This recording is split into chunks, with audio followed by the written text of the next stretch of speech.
You're welcome to the Policy Council. My name is Okweme Agbaje. In this edition, we'll talk about central business districts. I have a guest from the Lagos State Government who knows what a central business district is and wants to position Lagos Island local government or Lagos Island area as a world-class CBD. Enjoy the program.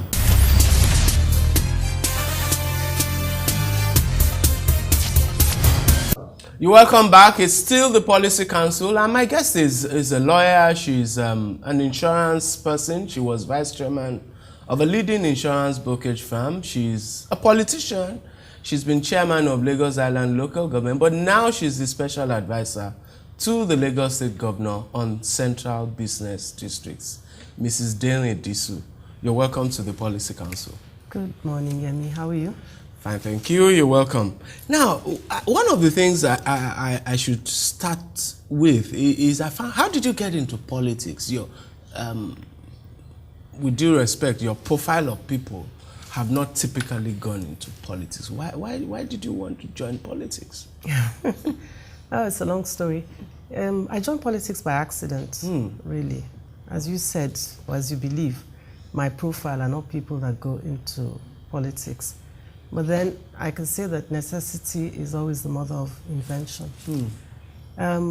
Lagos Island is, I can say, my own territory. Born and bred there, lived there, worked there. And it was during the time of working that one noticed all sorts of challenges. And these challenges, well, normal challenges all over Lagos State, all over Nigeria. But then when you are neck deep in a situation, I think it's normal for you to think, how do we get out of it? In this case, the usual story: traffic, chaos, disorder, power supply problems, and everything that was contrary to a business-friendly environment. And if I remember rightly, there was a group of other stakeholders in Lagos Island, and we formed ourselves into a group. That was LIMG? Yes. It was actually the Lagos Island Millennium Group on the Environment. And I cannot say we were frustrated, but we were a bit baffled that, is this the way we're going to continue? How our business is going to run successfully? Some of us, incidentally, were also landlords. Some of these buildings were owned by some of us in the LIMG group. And we happened to pay frequent visits to the chairman, the then chairman of the Lagos Island local government. For some reason or the other, either we had traders in front of our premises, or we saw some, what we call key clams, springing up in the middle of nowhere. And we thought the best way was to put a hands-on effect onto this. So we used to visit the local government's chairman. And along the way, we thought, if he can be, and he's not even, a well-heeled stakeholder, why not one of you? Exactly. Why can one of us not be? So that's how the story started. So it was an accident, really. And you became chairman of Lagos Island local government. Yes. How was that experience? Well, to be frank, if I had seen a video of what you were going to encounter, maybe I would have developed cold feet. But again, if you put your hands on the plow, you don't look back. It was a very positive experience. Very, very positive. It formed a very important part of my life. And I believe that I'm in a position even to impact on future generations. And indeed, that job was probably the connection between that led to your current position as special advisor to the governor on central business districts. Well, maybe. I don't know. But essentially, you are managing the same, a similar portfolio. Yes. I'm managing a similar portfolio. It seems that Lagos Island is the recurring decimal. Decimal in both of those. Yes. And indeed, let me backtrack. You mentioned that you grew up, born and bred there. How was it at the time? How was Lagos Island at the time you were growing up in it? And how did seeing the confusion that you later emerged influence your getting involved in politics? How was Lagos Island at the time I was growing up? There was one specific incident that I can always remember is that the gutters, the drainages. I remember when there was rain and we're walking along, we would make these paper boats and throw them in the gutters, and they would sail through. They would flow. That suddenly disappeared. Security developed a K-leg. You couldn't actually walk from one end of the city or one end of the island to the other without encountering all kinds of security. And you were from fairly wealthy background, so you if anybody was going to be threatened or uncomfortable living in Lagos Island, the way we would think of it today, you would have been, but you could walk across the territory. Yes. I don't think, in those days, I don't think there was a divide between wealthy and non-wealthy. It was a pleasant environment. We all went around in buses, even though, as you said, well, wealthy background, as you put it, even though there were cars at home, but we were free to move around. Transportation was, very easy. And school life was such that there was so much interaction between us. And I also remember the hospitals. They were easy to access. So you went to those public hospitals? Yes, General Hospital. I remember, visits to Massey with my mother and things like that. And everything was, quite... Excellent. Okay, so let's take a short time out. I'm having this deliberately nostalgic conversation with Mrs. Disu. She's special advisor to the Lagos State Governor on central business districts. Next, we'll talk about what this whole idea of central business districts are. We'll be right back.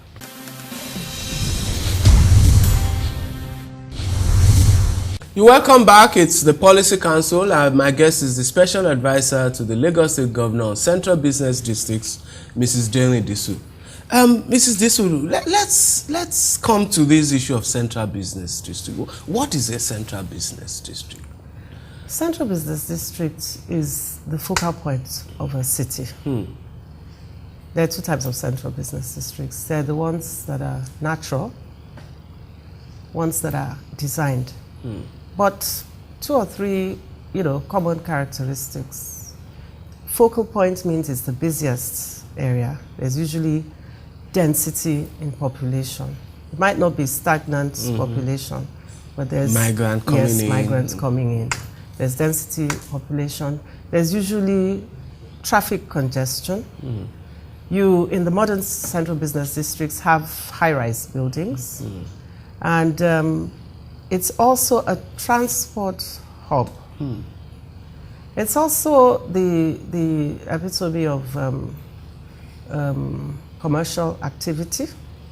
So it's usually a financial district, business, yes. And most of the central business districts that easily comes to mind, London, Sydney, there's usually a waterfront, Lagos Island. So that is your central business district. I mentioned natural and designed. Central business district springs up maybe from, an activity of business markets activities. Usually a lot of little markets spring up. And there you have the central business district. Or where, for example, like in Lagos Island, it automatically becomes a financial district. So that is a natural central business district. And then there are those that are designed. You decide that this is where we want a central business district. And maybe Abuja. Yes. For example, Mushi in Lagos is a central business district. Believe it or not, even though it's, quite not what you would... Chaotic. Active. So what's the role of your... So what you've described easily just explains why Lagos Island in particular it looks like both a natural central business district, and then maybe we did some things to even further reinforce that by putting central bank and things like that there. So what does your office do in relation to the central business district? My office is many faceted in the sense that it has to relate to all the active arms of government: physical planning, ministry, environment, transport. That's because, as you know, because of the density of population, there's an issue of environmental challenges. Because of the residential and the high rise, there's an issue of planning so that there's no abuse. And also that it's a transport hub. Means there's some interaction with the Ministry of Transport. Yes, there's some interaction with the Ministry of Transport. So it's like being a liaison and making sure that the central business district works well. An area that cannot be overlooked is also the issue of the youths, what are termed miscreants. They are also stakeholders. And so one has to engage them. Whilst you're trying to keep the environment clean and in order, whilst you're trying to make sure there's good traffic management, and whilst you're also trying to make sure that each stakeholder is, in his own space and not overriding the other. You also have to think of them as integral stakeholders and try to engage them and keep them occupied. Excellent. You mentioned Mushin is a CBD. Yes. Are there others? Which other CBDs would you, central business districts, would you point to in Lagos? I know the part of the Alausa side there's a place that used to be called CBD. Yes, Alausa is a central business district. You have Surulere as well. Yes, and even the Lekki Free Trade Zone can be described as a central business district. Does the office handle all of this, or is it restricted to the Lagos Island CBD? For now, Lagos Island CBD is actually the most challenging. You cannot compare Surulere or even the Alausa one with what obtains in Lagos Island. And we're trying to develop a template, a perfect template that can be replicated in all the other central business districts. So once you get it right, in Lagos then it's Island. a free ride. Yes. Excellent. Let's take another time out. We're understanding this phenomenon called central business districts, according to Mrs. Derin Disu, whose job it is to make sure they work in Lagos State. We'll be right back. My name is Femi Durojai. Welcome to the new Lagos, where things are improving every day. I work on the island and live on the mainland. But that's no longer a problem. With improved roads, I get to work faster. Sometimes I even leave my car and use the BRT bus, which is comfortable, fast, efficient, and reliable. After a hard day's work, the nights and evenings are even more fun. The streets are better lit, and the city is more secure, so I can catch my phone in peace. I pay my taxes because I want to continue enjoying the good things a big modern city like our Lagos brings. So it's my taxes that makes them real. Have you paid your tax? Pay your tax. It's your civic responsibility. It's your duty. It's the law.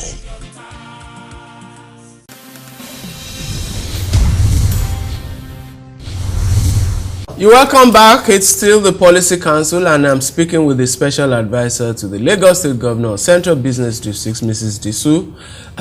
Madam, let me ask you about clearly, I mean, I work out of your jurisdiction, the Central Business District, and many, at a point, I would say, maybe not so much today as before, the Lagos Island became notorious for a variety of reasons. Security, area boys, street trading, traffic, everything. What are the critical challenges you have faced or you currently face in the CBD? Well, the challenges that we are addressing are not that many, but they're impactful. First that comes to mind is the challenge of fire. There seems to be a lot of fire incidents in that dense area that you call the Lagos Island CBD. Man-made problems. We've had one now, one major one every year since 20. We've had one 2011, 2012, 2013, and let's pray that we don't have a major one this year. But it's usually caused by abuse of the stakeholders, the illegal connections that goes on, illegal conversions of use. You're supposed to have an office space and you turn around and turn it into a warehouse, and then you store combustible materials in there. Rubber slippers, all these hair weaves that the traders bring in. In one case, this Christmas explosive fireworks. Oh yes, fireworks. And this has constituted a major asset. So, fire is a major challenge. But don't we say major challenge? Fire is one of the challenges. It cannot be major because we are on top of it. Building collapses. Yes, happens from time to time. And we are on top of it. I know that the Ministry of Physical Planning is doing a lot. Of course, this comes out of poor supervision from the developers themselves. They don't do what they're supposed to do.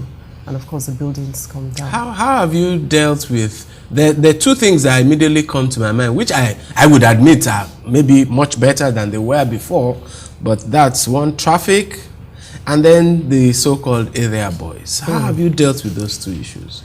Traffic is two-pronged. Traffic management, of course, LASMA is handling traffic, but the Central Business District has its own enforcement units. We have a traffic management unit, and they work hand in hand with LASMA. Okay. I think there is also a conscious, there's an awareness now by stakeholders that if you drive the one-way street in Lagos Island, you're about to get nabbed, and you face the wrath of the law. The issue of street trading, which is being addressed. And when I say street trading, in particular, Lagos Island is actually the trading on the walkways. If you are trading on the walkways, what happens? The pedestrians have to move on the road. So if we are now, I believe, handling effectively through corrective actions and enforcement this trend of trading on the walkways. So the pedestrians are taking ownership back of the walkways. And of course, once the pedestrians are off the road, there is smooth. Cars can move. The minibuses, the Danfo buses, controlled by the NURTW, they're a very orderly group, I must say. There is sufficient interaction, a lot of interaction between the Ministry of Transport and and our humble selves, the CBD. And I believe that if you go through Nnamdi Azikiwe now, there's significant order. Yes, there is significant order. Let me ask you, so that we put all of this together, what really is your vision for the CBD? What are you trying to create in that CBD? We're now in the 21st, what century? Yeah, 21st century. We want a 22nd century arrangement that is business friendly, trader friendly, that invites tourists to come in, that is that is secure, no security challenges, and also most importantly, that has nightlife revived. The old Lagos Island was a focal point of entertainment, nightlife. Hotels, nightclubs, restaurants, all forms of culture, activities. I mean, that's where the cinemas. We want that to be revived, and that is what we're working to. But I must add at this point that this can only be achieved. It's not Special Advisor Central Business District. It must be achieved by private sector participation. Private sector, very integral stakeholder in the Central Business District. Okay, let me take a short time out. I'll come back and we'll continue this conversation around how the private sector can take part in developing the CBD. And we'll talk about the stakeholders meeting you had with the private sector. We'll be right back.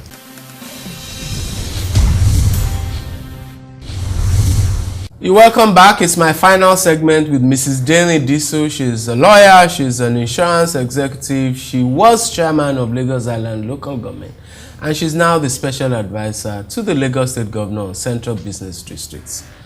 Mrs. Disu, let me ask you, you had, and I participated in it, so I know, you had a very successful, I would say, engagement with the private sector just some weeks back.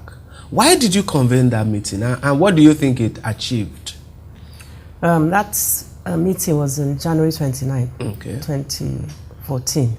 And it was obvious that we needed the private sector to buy into the vision of restructuring and reinvigorating the Central Business District. Mainly because, as we said, it's in their enlightened self-interest to make sure that the Central Business District works.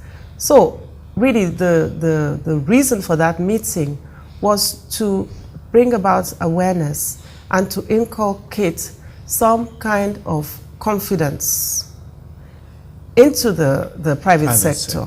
That who are we working with? Who is the CBD? Who mans it? What do we have to offer? What is Lagos State? How serious is Lagos State taking Central Business Districts? And one of your objectives was to get people to be aware of the economic or investment opportunities. Oh, yes. What are those opportunities? Oh, there are many. For the natural waterfront immediately should attract waterfront developments. And that is just one of many. The Central Business District, Lagos Island in entirety, has a Bible. And that is the Lagos Island West Strategic Master Plan. This was an action taken by the Lagos State government to actually group the areas into development areas. There was a need for some cohesive document that would encourage buying in and that would guide developers. And that is what we are using. And that has provisions for hotels, the recreational district, the financial district, the waterfront there, the outer marina. Yes. And so all of these represent opportunities that people in the private sector can tie into. Yes. Excellent. Yes. So what should we expect going forward from your office? What are the things we should look forward to? What are the plans and programs you have for the CBD? Well, I know there is, you will see active private sector participation. There have been, very weighty responses, weighty actions, processes have been put into place. So you expect, or you will see, private sector taking ownership of the Central Business District. You'll also see more awareness and more responsiveness from other stakeholders. Don't forget we have traders in the Central Business District, and they also realize the need that for them to be able to sell, for commerce to progress, they need to buy in by working hand in hand with the private sector. So you're going to have a livable city at the end of the day. There was a Cleveland option that we mentioned at the conference, at the meeting. This was a group of men and women in Cleveland, Ohio, in the 70s, who were experiencing what Lagos Island Central Business District has been experiencing. But they put their hands together, they rolled up their sleeves, and they turned that Cleveland, Ohio downside into a downtown that became a jewel, that became a global example of what the private sector can do once they join hands and determine to move their environments forward. Excellent. One of the things that was mentioned at that meeting, I remember, maybe something we can see fairly, I don't know how soon, is the cable car project. Is that on the cards? Oh yes, it's coming on. It's purely private sector, funded, and we expect to see some developments, construction by 2015. I think we'll see structures coming up, but it's something that we're all looking forward to. It's from Apapa to Lagos Island through Ikoyi to Victoria Island, and I think it will be an iconic. We're going to be able to go on those cable cars. Yes, and when you go on the cable cars, you will look down. You will see Lagos Island with new parking lots, a Marina City, and waterside developments, and a cleaner Lagos Island. So it's going to be a view to look forward to. Thank you very much for the work you're doing. Thank you so much. And for coming on the Policy Council. Thank you. We'll be right back.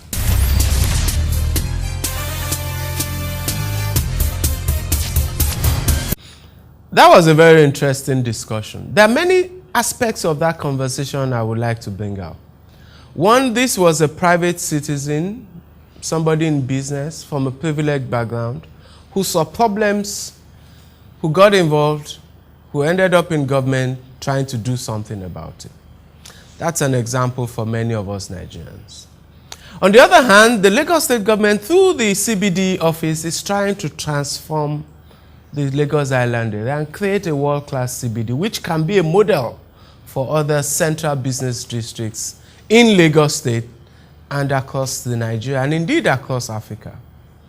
The efforts are worthy of our support, and the private sector in particular is invited to take part in building Lagos Island, a natural central business district, into something comparable to anyone will find anywhere in the world.